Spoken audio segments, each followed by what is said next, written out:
Today on the show, we have Edcom 2 Executive Director Karol as the Commission releases its final report on the biggest gaps in Philippine education. Good morning. Welcome to the program. Congratulations. Thank you. On putting all of this together. Thank you so much. So this is the final report. Yes, our third and final report in the Edcom. Does this put Edcom 1 and Edcom 2 together, or is this Edcom 3? Well, it's a continuation of a story because Edcom 1 was in the 1990s and they published a voluminous set of reports that cataloged Philippine education in the 1990s. This is an update 30 years later on. Where are we today? What are the challenges we're facing? And what should we do in the next 10 years? So in the Edcom 2 pa rin ito? Edcom 2 pa rin, yes. Oo. Yes. Okay. How many years are included here in terms of assessment? Yes, so this synthesizes 3 years worth of consultations, researches, 100 plus publications that we worked on with university partners. So all of our site visits, FGDs, all of the findings are here. Do you have quantitative data, or is this mostly qualitative? Both. Actually, very rigorous quantitative data. We've even worked with PSA to make sure that we are able to put rider questions so that we really understand. For example, the functional literacy study was done by Edcom with PIDS as well as PSA. And how many schools are included in the study? Well, this is sampling, so it's supposed to be representative of all of the schools and the different students in the country. So the different assessments that were used by DepEd were also sampling. So this is quite representative of the picture of what we're seeing now. Although maybe it could be a bit deeper, as I said yesterday in Congress, no report is ever done, completely done, and ever perfect. And so I think if we can do a bit more, figuring out the real context of last mile schools, indigenous peoples, there are still many contexts that we can dig deeper in the next 2 years of Edcom. But for now, in terms of a nationally representative baseline, I think this report provides that. I like how you started this Edcom final report on an optimistic note, saying that Philippine education system is at a decisive moment, defined not only by sobering evidence of a learning crisis, but also unprecedented convergence of alignment, momentum, and collective action. What makes you hopeful about where we are at this point in time, and how it can untangle the compounded mess that is Philippine education? So it is extremely complex, and I always tell people I feel like Scrooge because every time I see someone, it's always bad news, it seems. But to be honest, in the last 3 years, we've never felt alone because there were always so many partners, so many willing volunteers, so many willing organizations, experts to support the work and to make sure that we are able to stop this learning crisis from happening. When we say unprecedented, Edcom 1 in the 1990s faced challenges because there was resistance in the executive branch. They were not always on the same page. But right now, education has the highest budget in history of Philippine education given to education. Second, we have legislators who are so active and really championing the reforms in education. You have DepEd, CHED, and TESDA for the first time in 30 years actually talking to each other, working with each other. And kasi dati hindi. Hindi talaga. For the last 30 years, no discussion, no chat group. Ngayon may Viber chat group, always coordinating. And it seems to be trite for others, but in reality, these has severe consequences on students. What do we mean? The mismatch in teachers that you mentioned, the 62%. Why does that happen? Because the supply from the CHED side, from universities, does not match what DepEd requires. So ang dami-daming graduates, for example, hypothetically, in English, in teaching English, pero ang need is science teachers. How are you going to fill it? And so then it exacerbates the mismatch that is happening in our schools. So you have science teachers who are actually English majors. So those are the challenges of non-coordination in a system that has worked in silos for 30 years. So yun ang communication pala ang naging cause nun. One of, yes. Okay, I know it's a lot, no? A lot of things to unpack. But if you were to have major reforms in the next 2 years of the Philippine president, 2 years left. What would that be? That can be achievable in this time? I think last year you did a feature of our early childhood care and development advocacy, and that remains to be one of those. Early childhood is still inaccessible for most Filipinos. They still don't have access to child development centers or daycare, early stimulation from 0 to 4 years old. Stunting is still one of our biggest problems. Our funding for next year does not cover more than half of all children needing nutritional supports. So that's one bucket. The other bucket is mass promotion. We really need to put an end to mass promotion. Did that start in the pandemic? Kasi parang I had this impression that it was because of the pandemic kaya binigyan ng reprieve yung mga estudyante para maka-next level na. Not really. Dati pa? Dati pa. And it is systemic and more cultural than policy actually. So what happens is, pag hindi mo pinasa yung estudyante, we get a lot of feedback from teachers kasi in our consultations. Sabi nila, sir, ayaw naman namin ipasa yung mga bata, pero pag hindi namin pinasa, mapapagalitan kami, pinahamak daw namin yung school, pinahamak daw namin yung division, tapos kami talaga yung kinagagalitan ng community kasi daw nagmumukhang masama yung school, mukhang underperforming. So, this is a few things to phase out the transmutation policy of DepEd for grades, na pag 60 ka, magiging 75. Yung magiging basis ng rating ng principal kung may dropout or may hindi nagpumasa to the next grade level, because then it incentivizes people unintendedly to mark up. Yes, exactly. And so talagang may ganitong mga kultura at polisiya na pwedeng gawin. But how can teachers fight back against aggressive parents? Exactly, and that one who also. Just want their kids to graduate and find work. Exactly. Well, I think that's why that's a lot of pressure. It's super, and we really commiserate, empathize with our teachers that they're feeling pressure from left and right. No, leadership sometimes, division daw, principals daw, parents daw. Tapos kung yung bata hindi makapagbasa, sila din naman yung gagawa. And where do they find the time when they have 60 students in a class? So what we really need is to give supports to teachers to make sure that they're able to have time to actually support, but also that teachers cannot do it alone. Which is why in the last years, we've been working with universities, for example, PNU, Philippine Normal University, LaSalle. So many partners have actually adopted schools and communities to help teachers in tutoring because the ARAL law provides that. The third is parent engagement. We cannot win this battle against literacy if parents are not on the same page. Unang-una, parents should be reading sana to kids at home when they are young. They should be checking on the homework, as we may have experienced in our lifetime, but also that they should really check on the learning of their kids. Kasi to be honest, yes, you can get a diploma, but at the end of the day, if you are not able to comprehend, yung magulang, which is many times the case, ay walang confidence. Kasi sila mismo, hindi nila alam kung tama yung tinuturo nila sa mga anak nila. That's true. So paano yun? Which is why it's really the volunteerism that we need to count on apart from DepEd. Because DepEd is doing its best. But how will you reverse many, many years and decades almost of lack of attention, neglect, and maybe missed learning days, missed learning years? And so we really need the church, civil society, universities, at least for this period, for the next few years, to work and help and maybe adopt schools, adopt grade levels, and divide the pie para matapos lang natin to, para makausad naman yung mga bata at talagang matuto.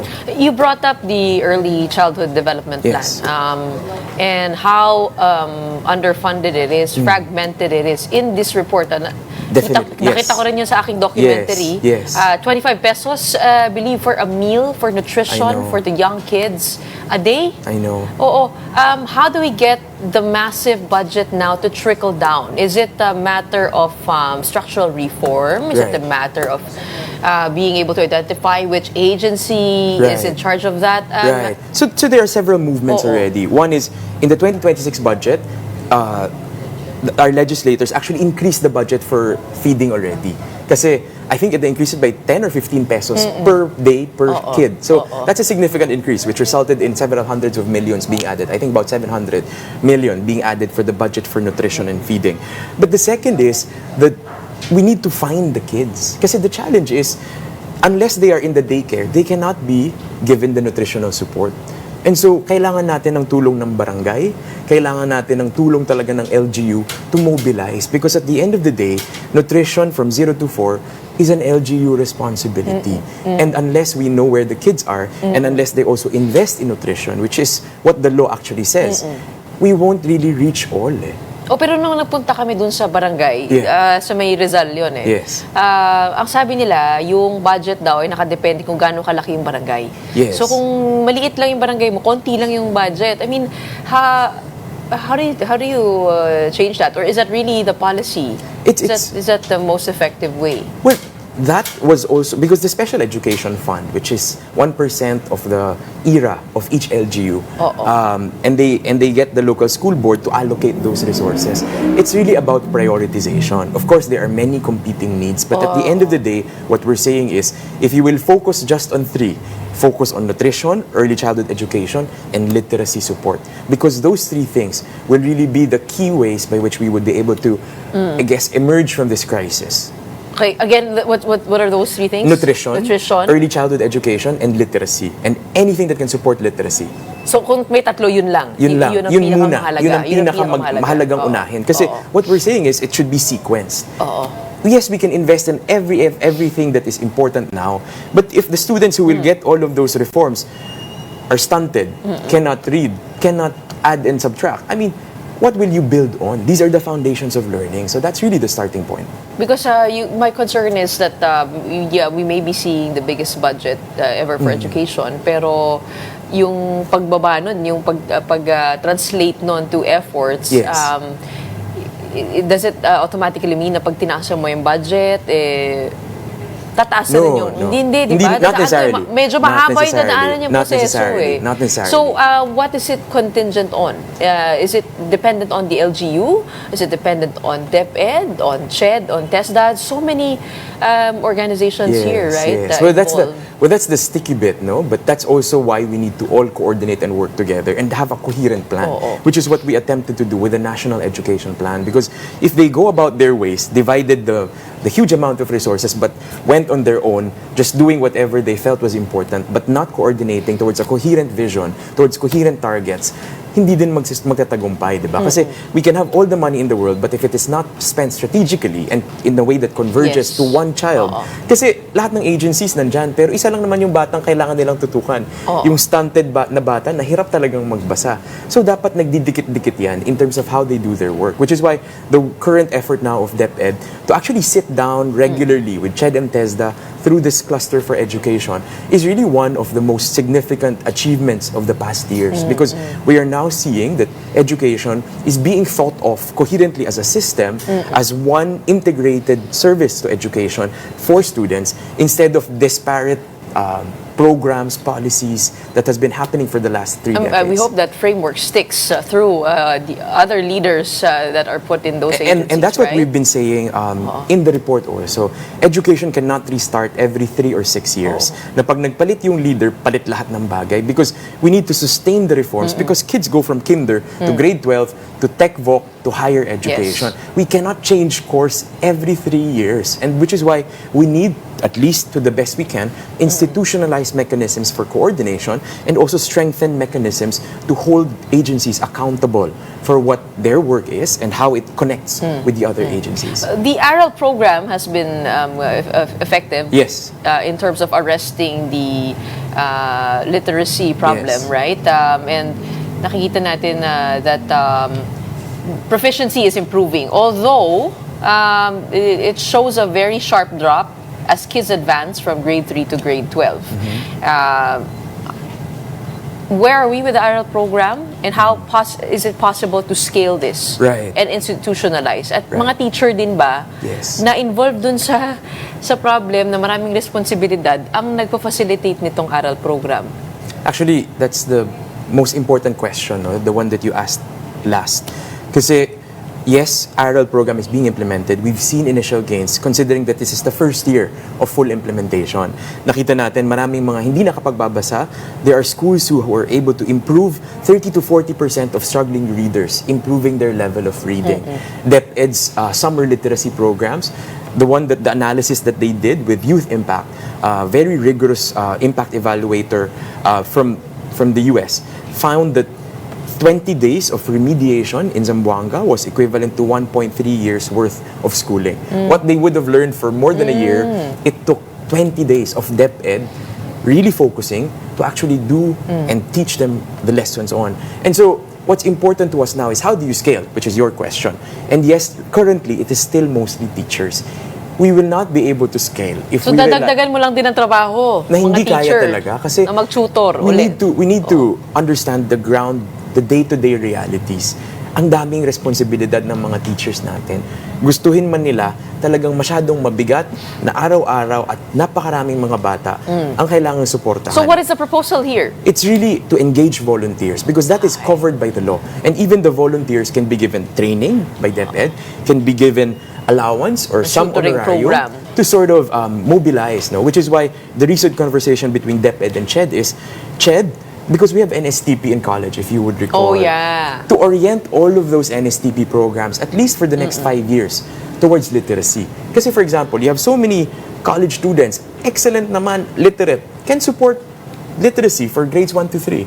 You have so many also teacher education students, would-be teachers. Why not start tutoring already and get hands-on experience with training from DepEd, of course, to make sure that they are ready. But we need to approach this as one community. If you keep saying, trabaho ng DepEd yan, let DepEd do it, we will never really complete the task because DepEd is doing its best, but there's so much ground to cover. Maybe this should be sold as a nationalistic endeavor. Exactly. That you Definitely. can help Yes.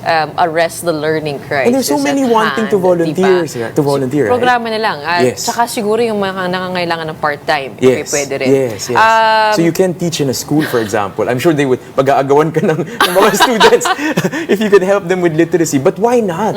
Why not, diba? Added to this teacher problem is the proliferation of diploma mills, which is closely linked to high requirements for promotion, high and long requirements for promotion. What are you seeing there? Well, on one hand, the promotion problem has already been fixed because of the career progression law that was passed and also implemented by DepEd.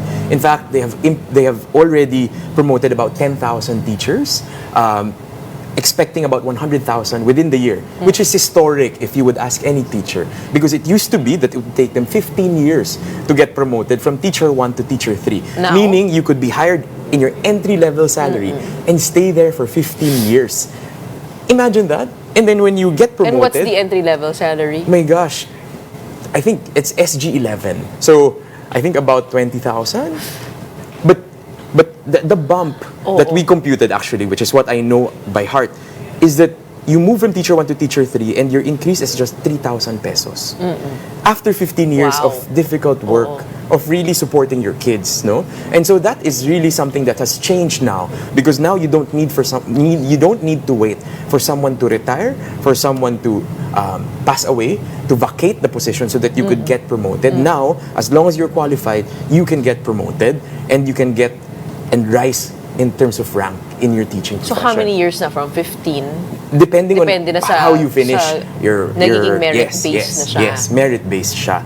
But the diploma mill issue is really a big, I guess, problem that we still need to confront. We found that there were too many graduate programs, masters and PhD, na overnight, one semester, tapos ka na ng PhD, sinasabi ng mga teachers na lumalapit sa amin, marami kaming messages na nakuha sa teacher, Sir, dito po sa school na pinuntahan ko, pagpasok mo pa lang, tapos na yung thesis, babayaran mo lang. Tapos yung panel, kailangan mong bilhan daw ng mga t-shirt para pumasa ka.